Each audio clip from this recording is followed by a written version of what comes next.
Okay, so naturally, if you're selling a business, you have to understand why you're selling your business. It's an important question for the buyers. It's super important for the sellers.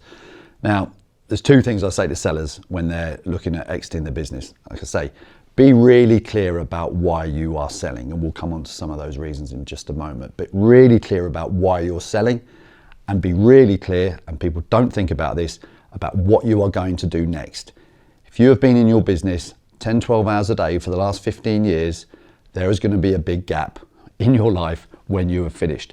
So really, really important, because the process has its ups and downs. If you know why you're selling and you're excited about what you're doing next, then that helps keep focus and commitment through the process of selling your business. So what are the reasons then? What are we looking at? Why do people sell their businesses? Well, a number of reasons, some of them more popular than others.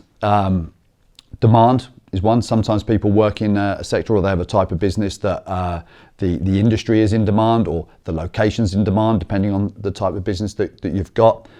Really common one, the second one, but probably the top of the list for why people sell, is retirement. Typically, it's a major life event that will trigger a business sale, but retirement is the most popular one. And this is really interesting for buyers, because often for a retirement sale, they're not in a rush.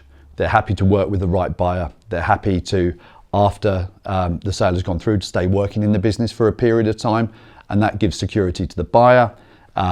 It keeps some interest for the seller, helps them ease their way out of something they've done for a long time in their life. So that can work really, really well.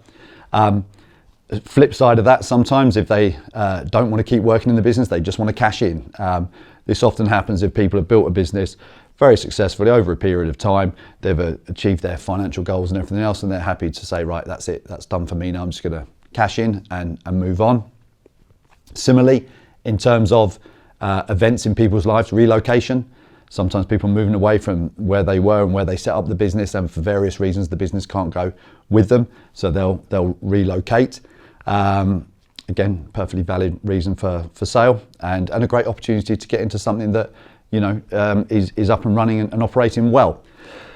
In a similar vein, you'll get entrepreneurs who can start businesses from scratch, and they love all that process. They love the strategizing, the building it, they're getting the premises, the staff and everything else. But once they've built it, they're ready to do something else. They love that part. They don't want the day-to-day running of the business, so they might move on for new opportunities. So again, great businesses to get into. Can't ignore some of the more difficult areas where a business might have hit some poor performance. Now, sometimes this is just where the owner's just saying, look, Mark, 20 years ago, I'd do this, I'd do that, but I haven't quite got the energy now. And they've made a sensible decision to recognise their situation and move on and go to sell the business. What's really important in a case like that, though, is that if you've got future opportunities, that things you would do with the business, try and start doing them now. Try and prove to people coming to buy the business that, look, it's a real opportunity, I've started doing it. The last one, unfortunately, it does happen, is ill health as well. People get older, health situations change, and sometimes that drives the sale of the business as well. But all of those circumstances are very, very common. If you've got any questions, concerns about anything for your personal reason for selling your business, then please get in touch with Intelligent. We'll have a chat, we'll talk you through it, we'll help you understand your personal circumstances, help you understand the things you can do to prepare for your sale, and help you get really comfortable with how the whole process works. So intelligent.co.uk, you've seen this video, there's other videos available, and any questions at all, please get in touch.